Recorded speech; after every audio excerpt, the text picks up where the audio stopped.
नमस्कार, मी अनुराधा सनगर. जनवार्तामध्ये आपल्या सर्वांचं स्वागत. पाहूया पुण्यातील काही विशेष घडामोडी.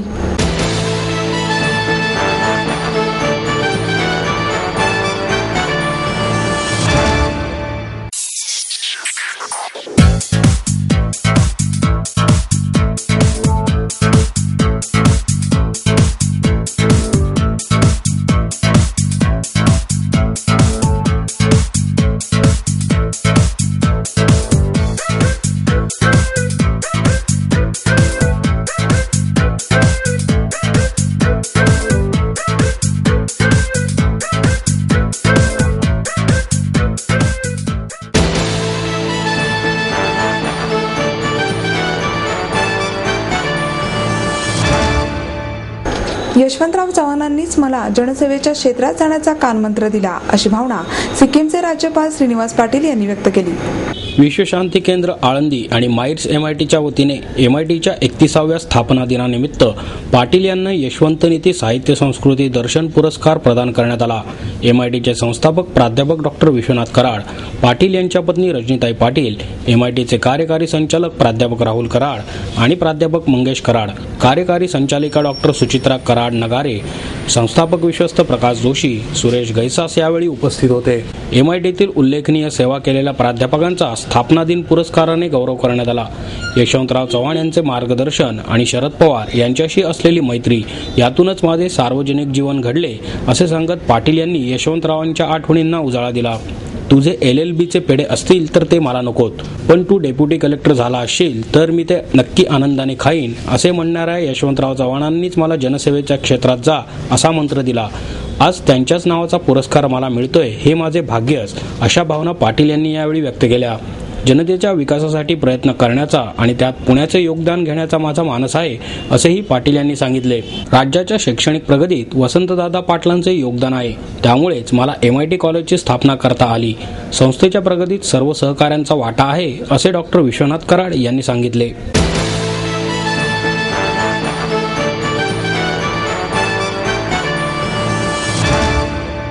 माहेर सोडून सासरी आले.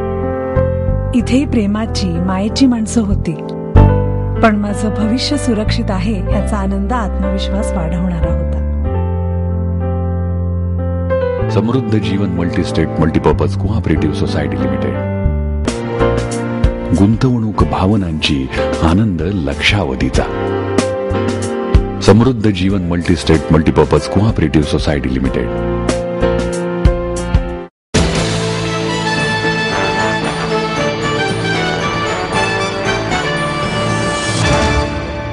निष्ठावान कार्यकर्ता असल्याने पक्षश्रेष्ठी लोकसभेसाठी माझा विचार करतील, असा विश्वास आमदार मोहन जोशी यांनी व्यक्त केला.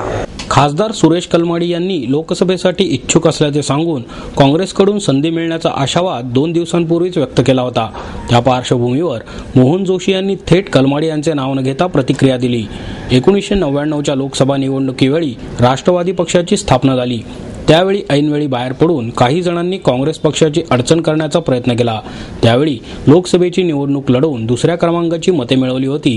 तेव्हापासून पुणे लोकसभा मतदारसंघ काँग्रेसचा झाला. विधान परिषदेवर संधी मिळाल्यापासून पुणे शहरातील अनेक प्रश्नांचा पाठपुरावा करत आहे.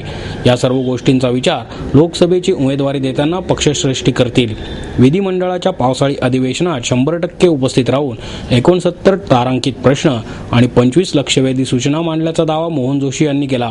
ते म्हणाले, शहराशी निगडीत शिंदेवाडी दुर्घटनेची चौकशी, रस्त्यावरील खड्ड्यांविषयी ठेकेदार आणि अधिकाऱ्यांवर कारवाईची मागणी, मेट्रोचा प्रकल्प मार्गी लावणे, पुणे महानगर विकास प्राधिकरणाची स्थापना, माजी सैनिकांना मिळकत करात सवलत, बस स्थानकांची दुरुस्तीसाठी निधी, CCTV, SRA, रिक्षा चालकांचे परमिट आणि कल्याण मंडळाचे विषय उपस्थित करून मार्गी लावले आहेत, असे सांगून जोशी पुढे म्हणाले, मुठा कालवा सीमा भिंतीची ठिकठिकाणी दुरावस्था झाली आहे. भैरोबा नाल्याच्या ठिकाणी भगदाड पडले आहे, त्यामुळे पाणी वाया जात असून तातडीने दुरुस्तीसाठी निधी देण्याची मागणी केली. त्यावेळी कालवा दुरुस्तीसाठी 8 दिवस बंद करणे शक्य नसल्याने महिन्यातून 2 दिवस बंद ठेवून दुरुस्ती करण्यात येणार आहे. त्यासाठी पुरेसा निधी देण्याचे आश्वासन दिले आहे, असे मोहन जोशी यांनी सांगितले.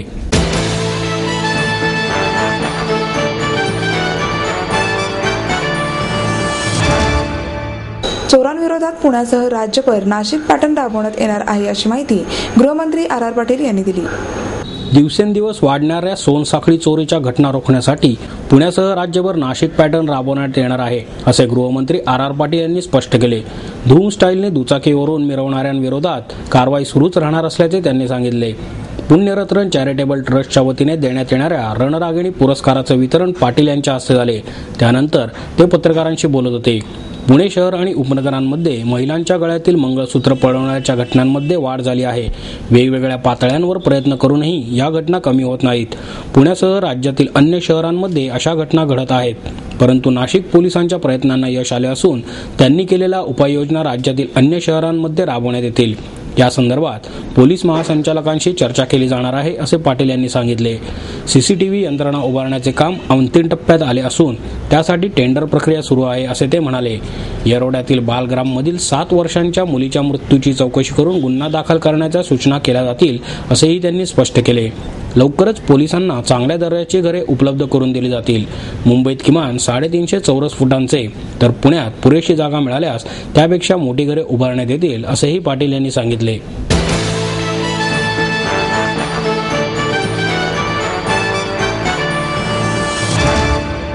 आई वडिलांनी पै जमवून मला शिकवण्याचा निर्णय घेतलेला कळत होता. माझ्या उच्च शिक्षणासाठी त्यांनी मला कायमचा आधार मिळवून दिला होता. त्यांनी स्वतःसाठी कधीच काही केलं नाही, पण माझ्यासाठी Samruddha Jeevan multistate multipurpose cooperative society limited. गुंतवणूक भावनांची, आनंद लक्षावधीचा. Samruddha Jeevan multistate multipurpose cooperative society limited.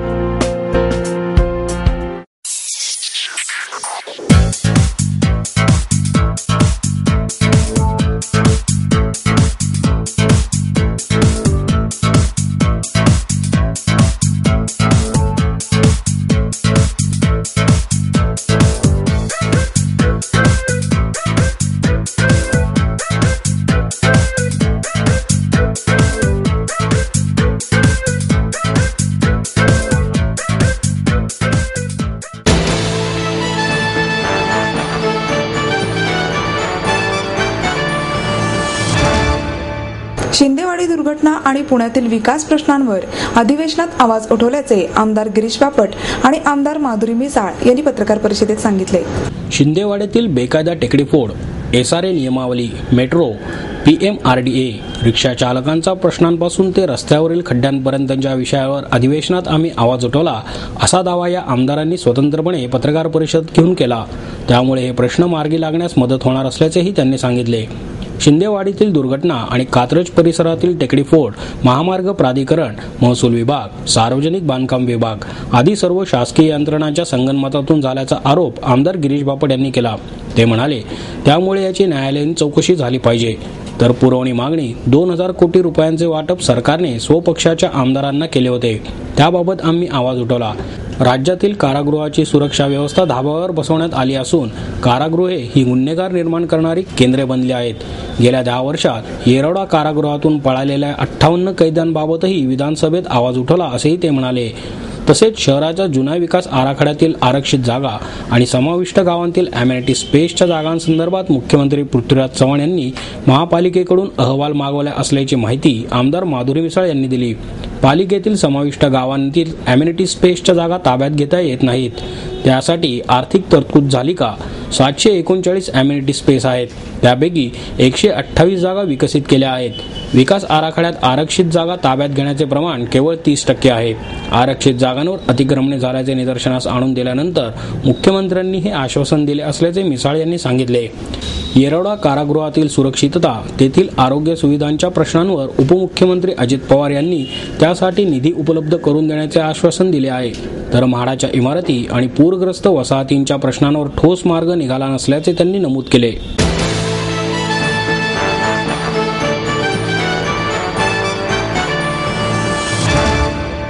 विचारवंतांचा Maharashtra घोटाळ्यांचा म्हणून ओळखला जात असल्याची खंत ज्येष्ठ पत्रकार निखिल वागळे यांनी व्यक्त केली.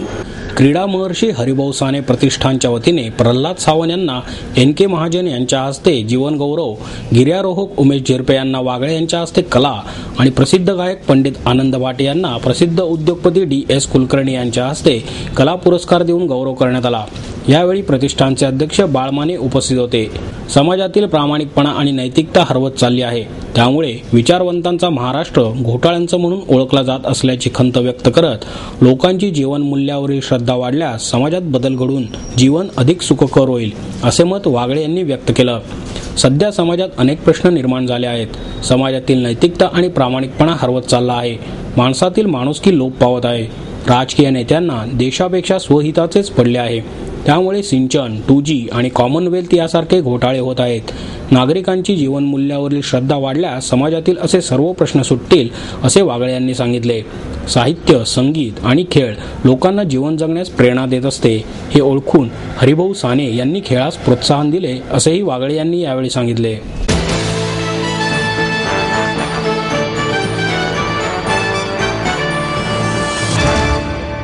आपको देता है एडमिशन के साथ अपॉइंटमेंट लेटर भी. B civil, computers, electronics, electronic and telecommunications, IT and mechanical.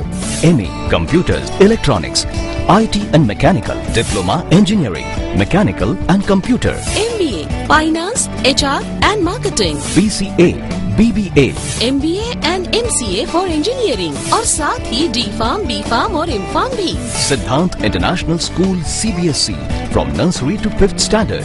सिद्धांत कॉलेज. ट्रांसपोर्ट एवं हॉस्टल फैसिलिटी. 22 एकड़ का विशाल कैंपस. AICT दिल्ली और पुणे यूनिवर्सिटी द्वारा मान्यता प्राप्त.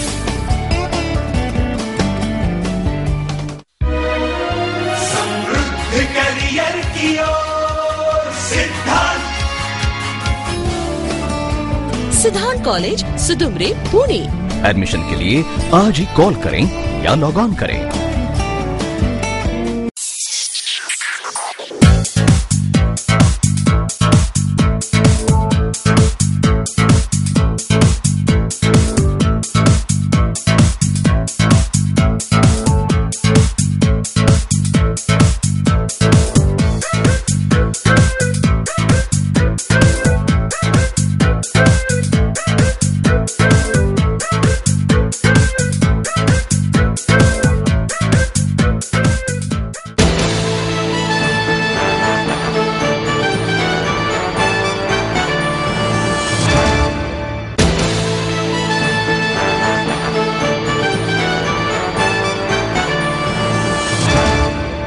पुण्याचे पर्यावरण वाचवण्याकरता रिक्षा पंचायतीचे पदाधिकारी 8 ऑगस्ट पासून जिल्हाधिकारी कार्यालयासमोर उपोषणाला बसणार आहेत. रिक्षा पंचायतीचे निमंत्रक नितीन पवार हे सलग 7 दिवस उपोषण करणार असून विविध भागातील कार्यकर्ते 1 दिवस लाक्षणिक पद्धतीने चक्री उपोषण करतील. उपोषणाच्या काळात पुणे आणि पिंपरी चिंचवड शहरातील रिक्षा बंद राहणार नाहीत, परंतु रिक्षा चालकांच्या मागण्या मान्य न झाल्यास 15 ऑगस्ट नंतर रिक्षा चालक काहीही करू शकतात, असा इशारा पवार यांनी दिला. शहरात वाढणारे प्रदूषण रोखण्यासाठी 2006 मध्ये LPG आणि 2009 पासून CNGची सक्ती करण्यात आली आहे. LPGच्या वेळेसही रांगा लावून रिक्षा चालक मेटाकुटीला आले होते. CNG आल्यानंतरही या परिस्थितीत फरक पडलेला नाही. या उलट रिक्षा चालकांची परिस्थिती आणखीनच बिकट झाली आहे. त्यामुळे रिक्षा चालकांना लावाव्या लागणाऱ्या रांगा संपवण्याकरता आणि पुण्याचे पर्यावरण वाचवण्याकरता रिक्षा पंचायतीचे पदाधिकारी 8 ऑगस्ट पासून जिल्हाधिकारी कार्यालयासमोर उपोषणाला बसणार आहेत. पवार म्हणाले, देशाच्या सर्वाधिक प्रदूषित शहरांच्या यादीतून नजीकच्या काळात पुणे बाहेर येण्याची चिन्हे नाहीत. त्यामुळे राजकीय नेतृत्व, प्रशासकीय अधिकाऱ्यांना याचे पुरेसे भान नाही हे स्पष्ट होते. या परिस्थितीतून बाहेर येण्यासाठी दिल्ली, मुंबई प्रमाणे सर्वच वाहने CNGवर केली आहेत, परंतु त्याकरता CNGचा पुरेसा पुरवठा होत नसल्याचे दिसून येते. त्यासाठी राजकीय इच्छाशक्ती दाखवण्याऐवजी CNG पंप मंजुरी अडवण्यातील भ्रष्टाचार, पेट्रोलियम कंपन्यांचे राजकीय आणि प्रशासकीय लोकांशी असलेले हितसंबंध कारणीभूत आहेत. त्यामुळे रिक्षा चालक पर्यावरण रक्षणाकरता पुढे येत आहेत.